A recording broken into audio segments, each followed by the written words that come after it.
Hello, everyone, and welcome to another episode of the Marine Conservation Happy Hour podcast. And I'm joined today by Allison Fong, who is starring in a documentary that's out at the moment, Pole to Pole, which you can find on National Geo, Disney Plus, and Hulu. And Allison is our Arctic expert. How are you doing, Allison?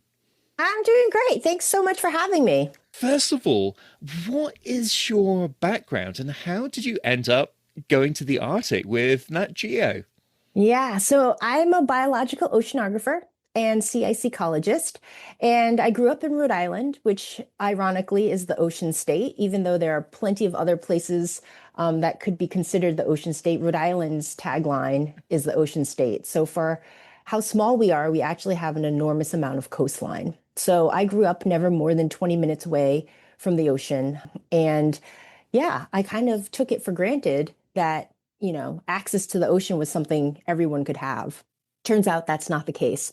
Loved science, loved the ocean. And so pursuing a career in marine science was sort of the natural path for me.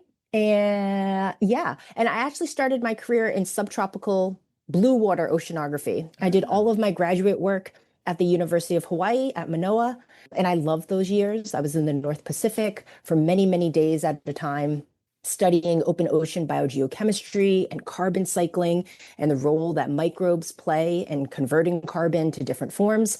And at a time in my career, I thought, oh, let's try to ask these microbe-centric questions in a completely different environment. And so I really wanted to change things up. And that's what brought me into polar research. So you got fed up of palm trees, sunshine, warm water. No, I could never get fed up with that. Actually, most of my colleagues and friends were like, "Are you insane? What are you doing? Why are you leaving? Do you not? What is wrong with you? Did you fall down and hit your head?"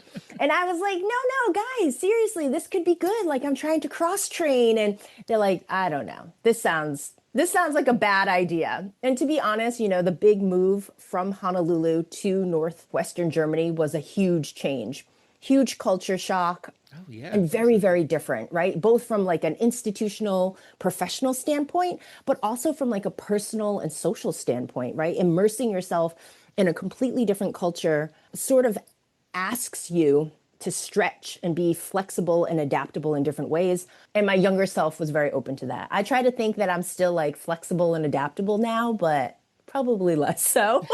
Certainly physically less so. But yeah, and so that's what brought me to polar science. So for the past decade, I've been working in polar biological oceanography, primarily in the Arctic Ocean. And my real passion is to work on processes that are associated with sea ice, particularly ecological processes that link sea ice and the organisms that live in it to the other environments in polar regions. and of course, super hot topic at the moment Yeah. with not only climate change, but also sort of increasing industrialization of the Arctic and potential environmental impacts. Yeah, I mean, I think it's pretty shocking that in everyday news you're seeing headlines talking about the reductions in Arctic sea ice Mm. and what that means for commercialization, particularly shipping and transport of goods around the globe. Having an ice-free Arctic Ocean would certainly change trade routes that are used and cut time and cost for the movement of goods around the world. The other thing is that it will have a extreme impact on all of the communities that live around the Arctic. And I think this is an aspect of the work that I do that is often overlooked. People think of polar regions, and I think they think of Antarctica first. I think they think of the Southern Ocean, of penguins, of giant blue whales. And there's no one that permanently inhabits Antarctica. But that is not true in the Arctic. The Arctic is surrounded by the Arctic Ocean is surrounded by continents, and there have been communities that have been living around in tune with the Arctic for thousands of years. And so what's happening to that region, both locally, regionally, and then globally, impacts the folks that live there, their way of life, and the ecosystems that they have been stewards of. So my research is a tiny, tiny sliver of trying to understand what's happening in the central Arctic Ocean, primarily. But the real thing is that everything is connected. And so these far off places that look remote and isolated are not as isolated from a process standpoint as we think. I think the news at the moment really illustrates how little people know about the Arctic and life in the Arctic. Number of people I've seen this week talking about penguins in Greenland. Yeah, it's shocking. I think maybe we need to circulate some proper National Geographic children's books that really clearly indicate which animals, which charismatic megafauna inhabit the north and those that inhabit the south. There will be no cross-species interaction between polar bears and penguins, not in the real I world blame anyway. those Coca-Cola ads, yes. Yeah, not in the natural world anyhow. But it's something that people I constantly, I give talks at schools. I try to give talks to public audiences whenever possible. And I often am encountered with this lack of awareness about the Arctic versus the Antarctic.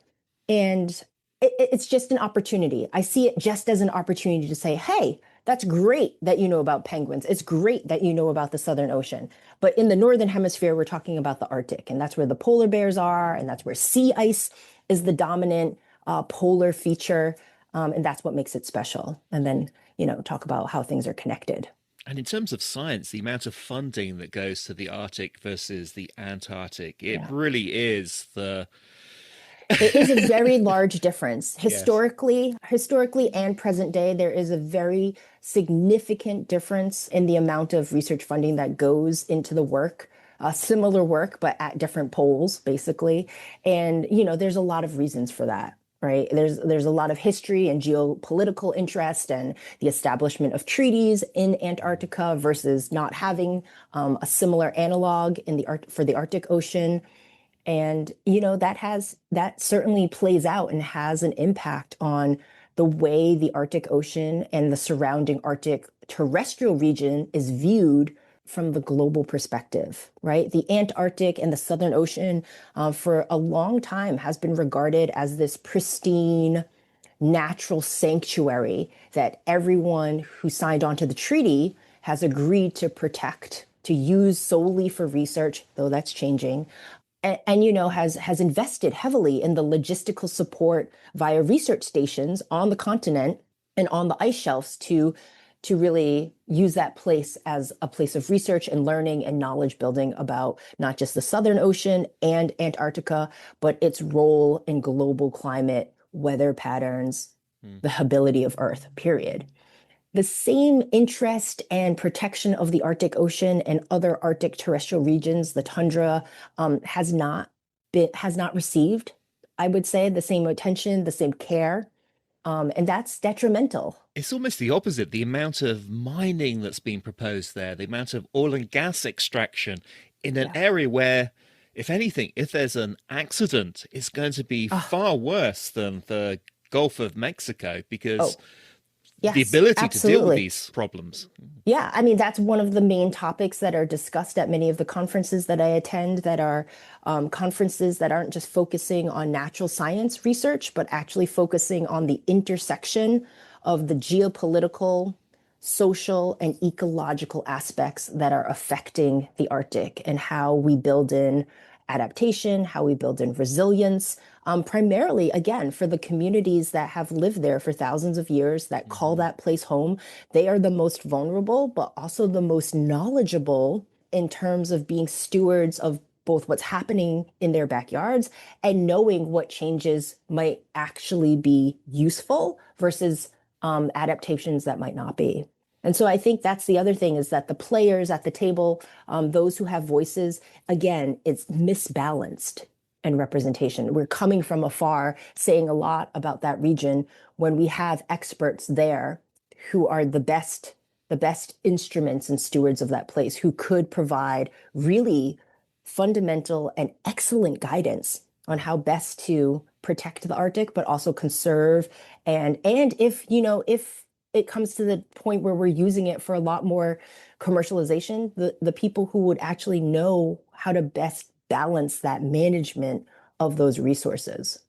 Oh, it does drive me crazy where you've got communities that have got two, three, 4,000 years of ecological history and knowledge from an area, Yeah, and they're saying that, yeah, this is not normal, this is that's unusual, this correct. is different, and they're Yes. just like, eh.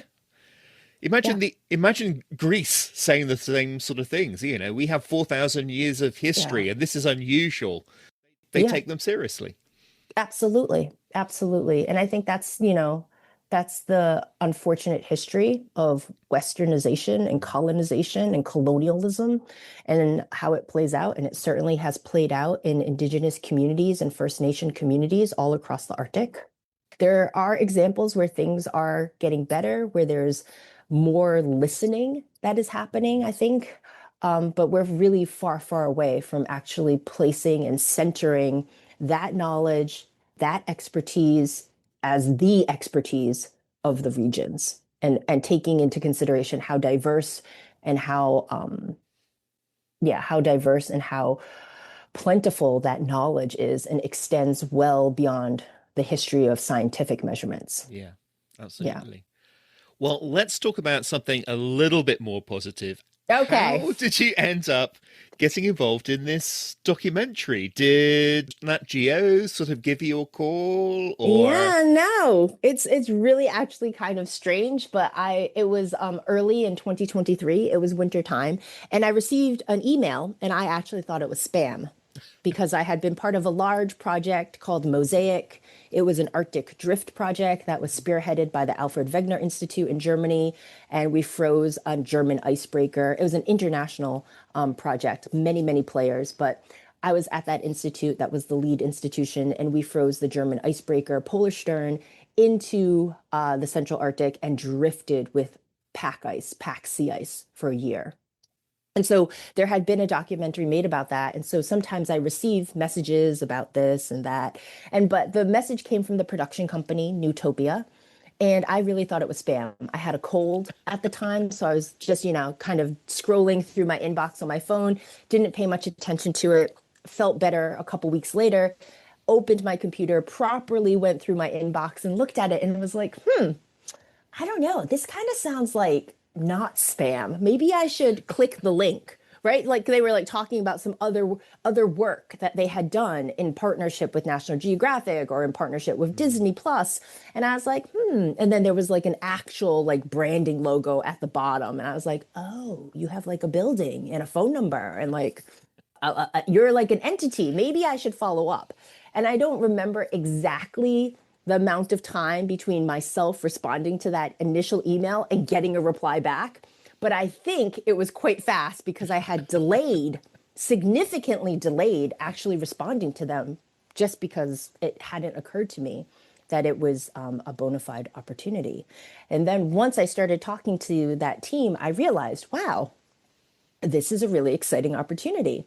And they basically pitched to me, look, we would like to do something in the Arctic Ocean. We've seen a little bit of your work from this Mosaic project. We've talked to a few of your colleagues and we're interested in whether or not you'd like to come and do some science in the high Arctic Ocean with us and for us to, make a docuseries. And I was like, what? They're like, it's very amorphous at the moment, but we wanted to see what you were interested in doing. I was like, okay.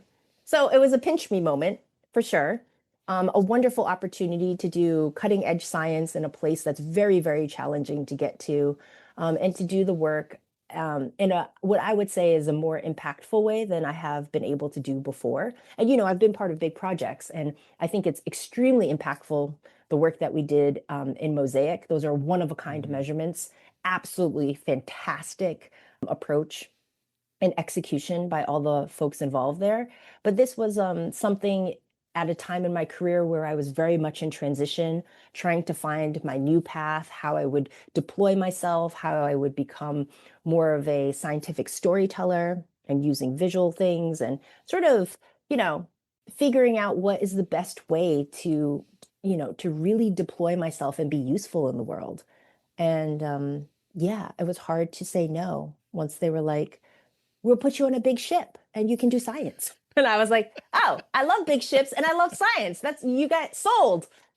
But yeah, it was a lot of talking for many, many months and developing the idea and the concept and trying to make sure that we could really be successful in delivering not just a scientific product, but also something that was compelling and a story that people could follow and be engaged in and be excited about. Like I work on microbes, right? I Mm. work on microbes in far off places. This is invisible and a place that most people will never ever go to. So while it's stunning visually, I mean, we're not the first people to go to the Arctic. We're not the first people to bring back beautiful imagery, right? And we're not focusing on polar bears and we're not focusing on narwhals or whales or walruses. I'm asking people to dig in and focus on sea ice algae and phytoplankton and bacteria, right? Get excited. And so they're like, okay, like we hear you. I was like, that's my cell, guys. Like, just be aware. Like, I work on things that are microscopic, that are really hard and abstract concepts for most people to, you know, kind of engage with. But if we can make it so that people are really like keen to know more about it and why it's so important, then yeah, let's do it. I really like how it shows what it's like to science on the ice or under the ice, Yeah. and how how not easy it is. Yeah. You're going out there dressed up like the Stay Puffed Marshmallow Man Oh, yes. with Yeah. It's all a this lot of equipment, gear. all this gear, Oh, yeah. people on hand to try and make sure that you don't die. That's right. That's absolutely right. Right. Like people were like, there's the first episode to the South Pole, and Richard Parks, who's the expert there, is always talking about his one job is to keep Will safe and alive. And I feel like in my episode, my job is like, how many questionable life decisions can I get Will Smith to make with me? Like how many times, how far can I push it? Where is he going to say, Allie, this is a horrible idea. Like we should not do this. And at some point I saw his eyes and I was like, yeah, he's thinking about it. He's certainly thinking, wow, what did we sign up for here? Because it's dangerous. Any of the executives sort of rush in going, no, no, no, you can't. No, they were like, yes, yes, yes, this is great. They're like, we're so excited that you're willing to do this. How are you feeling? Are you feeling rested? Are you feeling excited? And I was like, yeah, I'm like in it, we're getting in the zone. And I think, there's not too much of that because they have to like cut a lot of the material. But Mm. I think, that time leading up to it, Will and I are really, and the others too, our dive safety team, the logistics safety team, everybody's kind of getting into the zone because they realize not only is there a lot to gain from being successful in this attempt, but also that, it's inherently risky. What we're doing is inherently risky. It's very dangerous in a lot of ways. So everyone has to be hyper focused, dialed in, and bringing their best, and they certainly did. And yeah, it was phenomenal. Like even with all of the challenges, it's still phenomenal. And I love how raw it is to show what it's really like to work in those places and kind of scientists, what kind of environment and conditions scientists are constantly dealing with when they say they're going on a field expedition, when they say they're working Mm. in polar regions. It is a harsh environment. It is very, very challenging from like a personal level and a team level. There's a lot of communication that's important to keep people safe. But yeah, it's the real reality of the work in a lot of ways. Now, you talked about the diving aspect of that, Yeah. and having done cold water diving myself, it's tough. It's tough. You have so much extra kit, so many things to Yeah. manage on Yeah. yourself, in addition Yes. to all your scientific kits that Yeah. you're dealing with. I mean, that just looked really It's daunting to cumbersome. me. It's Yes. yeah, the only way to say it is extremely cumbersome. I had limited cold water diving experience. We in part of the pre-production, I took extra courses, like Mm. personalized coursework to prepare myself for the diving, to dive with an overhead environment, which is, from a psychological standpoint, probably the toughest thing to deal with. And also the cold water stuff. So we're in a dry suit. We have multiple layers, thermal layers underneath. There's a heated vest, There's very constrictive gloves that you have to wear, which is the hardest part because you need to have dexterity, but at the same time, you need to keep your hands dry. But it means having a really tight seal around your wrists. So it could, it constrains your blood flow, which again affects dexterity. But yeah, I would say out of water, it was probably 80 pounds of gear. We had two people on either side of us that had to help lift us into that space. We had to wear a work safety harness, obviously, because we needed to be tethered to a surface safety person. So all of us that were in the water had the addition of our dive gear, a harness with stainless steel buckles and a line to manage, and then all the scientific kit. So it's daunting, right? And the mask that we use is a different type of mask. It has communication capability in it. There's a bit of lighting. So it gets fidgety. It gets real fidgety. But all of that is to serve both the science and the ability for us to kind of immerse people in the process of what it took to get a sample. I have to ask, you were hanging out with Will Smith. What's he like? So when I first met Will, we met in northern Norway, right? And he had just flown in, and he comes in, mind you, northern Norway, right? It's the summer, but still in northern Norway, Still cold. it's still cold, right? It's a couple degrees centigrade. And he's coming in, he has this giant puffy coat on, super cool Nike high tops, Yeah. some type of fancy high top, and shorts. And I'm just like, oh my goodness, this is like crazy.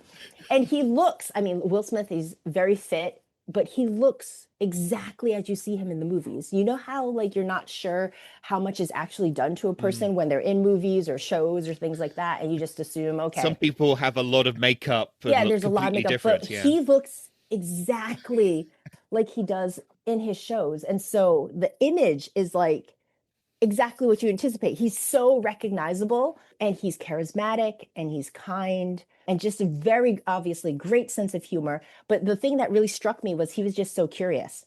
Like he really wanted to be surprised. He really wanted folks to see his initial reaction to the work that we were going to do, to the science, so that he could really enjoy it, I think. And that's exactly what he did. He really refrained from getting too much information beforehand, and wanted to sort of just have that experience on a really personal level.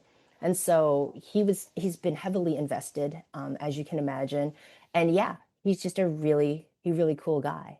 He's a very cool guy. I found him to be, we were on a big ship, and so he had to be a bit isolated because it was a ship with guests and things like that. And we were using that platform. But there'd be times where he'd have his team moving him in the hallways across the ship from one location to another. We have to expedite it, and I'd be somewhere like in the mix there, and he would stop and like hold the door open and like let me pass theirs. So it's all of these tiny little things that you don't anticipate, and then you're just like, yeah.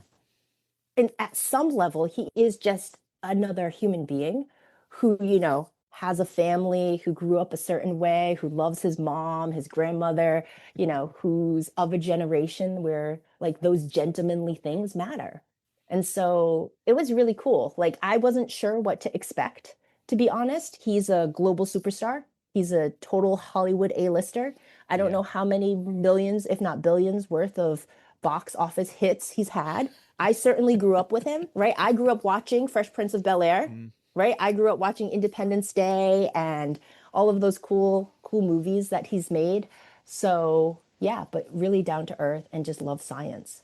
And that was so cool. It was so cool to just be with another person who was stoked about learning some science. Oh, that's fabulous. That's really nice to know that he's just like a really a regular guy when you get him away from his entourage. Yeah. There's been a few celebrities I've met who've just been awful, absolutely awful. People have warned me, people have said, some people are very high maintenance. And I was like, really? I guess that's the way, some of the way. And don't get me wrong. I mean, he is a superstar. He has, he has the things that you would expect. He has security. There's a certain awareness. There's a certain poise that he carries. People notice him when he walks into a room and goes to places. That was certainly the case when we were doing some press and things like that. People love him all around the world. But yeah, he's also, a proud dad, a colleague who cares about his colleagues and how they're treated and making sure that the work environment is working for everyone and not just for him.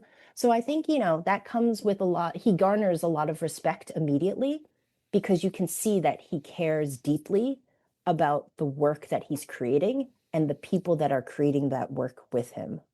So I felt like there was a real partnership there. Cool, cool. Has he invited you to like hang out by the pool Oh my in God, no. I think, he like his team talking, he's a workaholic. So I don't uh, actually know how much hanging around a pool he does, to be honest. He is a very, very engaged guy. Like he's got many projects mm, always on the burners. So I don't think he relaxes that much. But he's also, I think for him too, he probably doesn't get very much private time, that's right? true. Like, he probably doesn't. And for the time that he does get privately, as I said, he's still very much, he gives the essence. And I think this is true to him more and more now. And he says this as he's gotten older, that he really cares about the people in his life. And so for whatever time he may have, I think he's, investing hard in quality time. So I have one last question. Now, Sure. with the Mosaic project, which I thought was a really cool project, but I bet people are wondering, being frozen in the ice for a year and sort of floating around, what do you do? Oh my You know, gosh. when you're not We're so sciencing? busy. Oh no, but we're always sciencing. And I think this is the thing. Okay, so my team, the team that I was responsible for coordinating was the ecosystem team. And unlike some of the other teams that have sensors that they can deploy, like instrumentation that they can deploy, for instance, like a meteorology tower that has temperature Mhm. sensors, humidity sensors, wind speed, et cetera, et cetera, et cetera.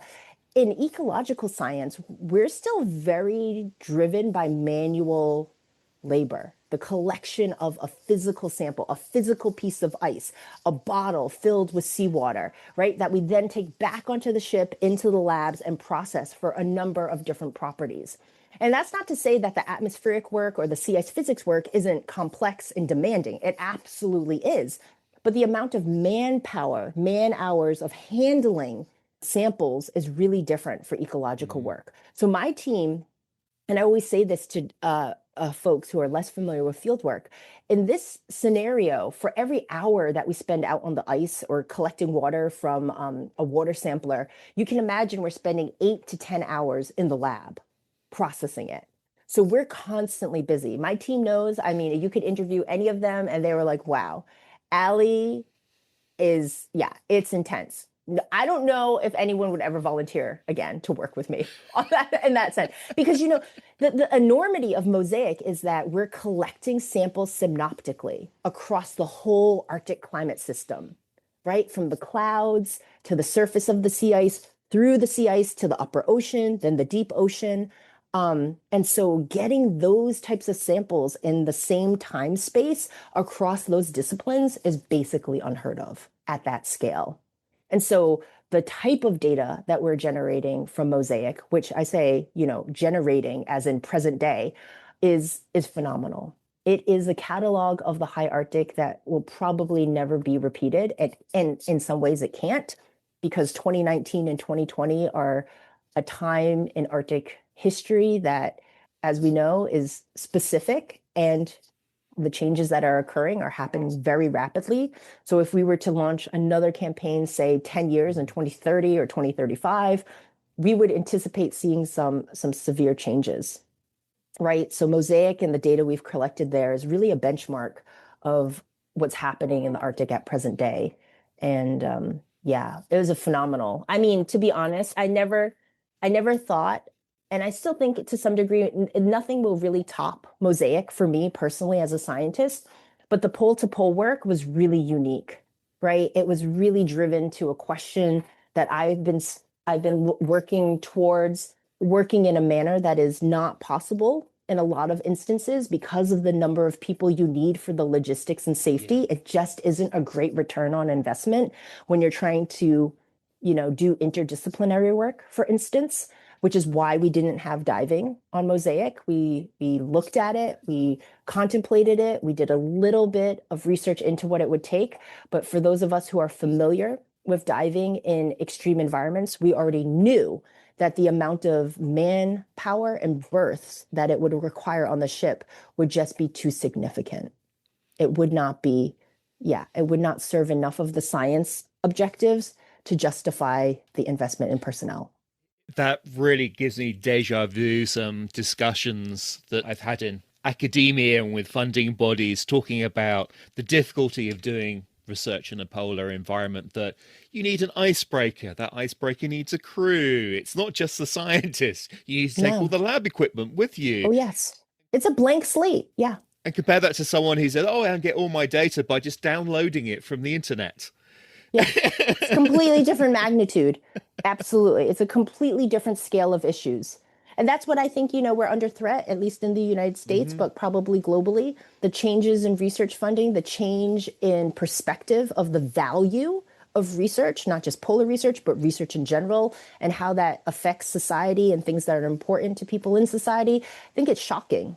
It's shocking, it's discouraging, and it will be very hard for both not just science, but a lot of the things that are coming out of science, that are translated from science into practical usage. It'll be very hard for us to recover from that, from the cuts that we've experienced, from the lack of trust in research, and from a lack of support.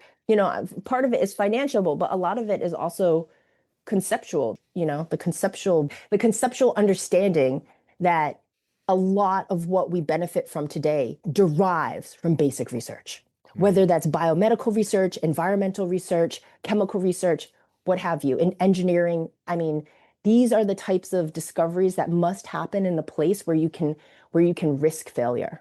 Yeah. Right. And that's not a commercialized process. Risking failure at high levels like that, whether it be space exploration or oceanography, requires a really big investment. And it says, hey, you're smart people, you're dedicated to what you do, you understand what the state of our knowledge is.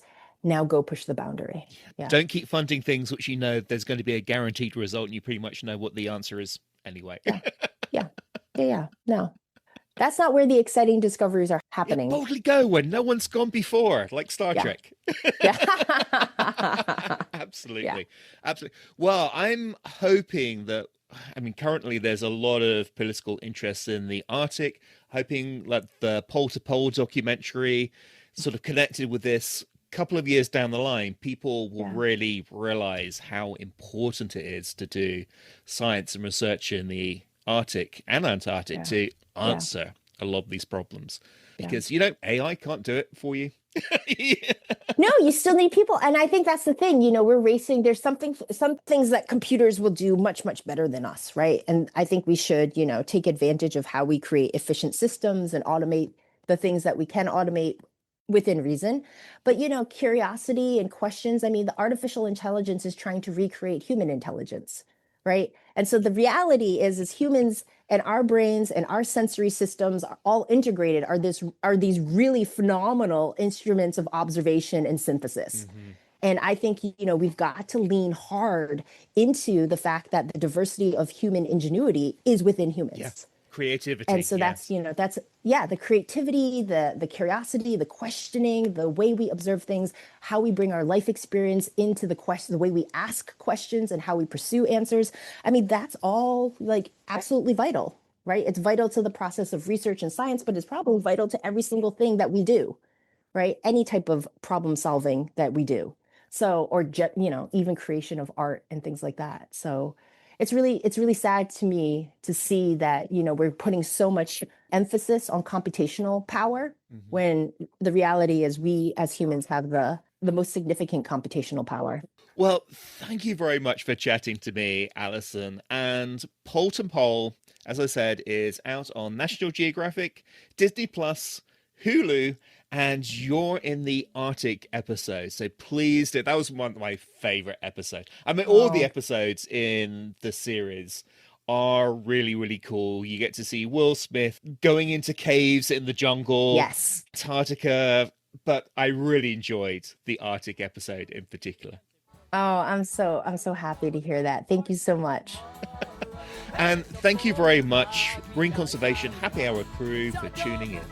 Hey, Marine Conservation Happy Hour crew. Don't forget to hit subscribe and follow us for future episodes. And also, refer us. We'd love it. We would also like to hear from you, so please contact us on social media, or you can email us about a topic that you're interested in hearing about. If you're interested in sponsoring this podcast, or you would like us to come visit your science facility and do a live episode, email us at info@absolutelysmashingllc.com. This podcast was edited and produced by Absolutely Smashing. The music is produced by Jolly Shore Leave. Thank you again for listening, and we couldn't do this without you. Thank you so much for being part of the Marine Conservation Happy Hour crew.